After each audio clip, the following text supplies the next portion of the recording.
అందరికీ నమస్కారం. నేను మొన్న ఉగాది రోజు మీరు అందరూ చూశారనుకుంటున్నాను. ఈ యూనివర్సిటీలో నేను 72-74 మ్యాథ్స్ ఎంఎస్సీ చేశాను.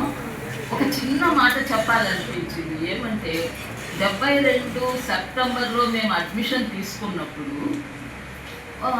ఏమైందంటే హఠాత్తుగా మా చీఫ్ వార్డెన్ మిస్ రెడ్డి అని ఉండేవాళ్ళు హోమ్ సైన్స్ డిపార్ట్మెంట్లో. ఆమె మీటింగ్ పెట్టుకొని, ఏమమ్మా దొరసాన్లు, మీకు తెలుగు రాదా, మీరందరూ ఎక్కడి నుంచి వచ్చారు అని ఒకే ఒక ప్రశ్న. ఏమ్మా మీకు తెలుగు రాదా అన్నారు. మాకు ఆశ్చర్యం అనిపించింది. ఎందుకు తెలుగు రాదు, అందరము తెలుగు వాళ్ళమే, అందరము ఇక్కడిక్కడ పుట్టి పెరిగిన వాళ్ళమే అంటే, ఒక అమ్మాయి ఫిజిక్స్ ఎంఎస్సిలో సీటు తెచ్చుకొని, హాస్టల్లో కూడా సీటు తెచ్చుకొని భయపడి ఇంటికి వెళ్ళిపోయిందంట.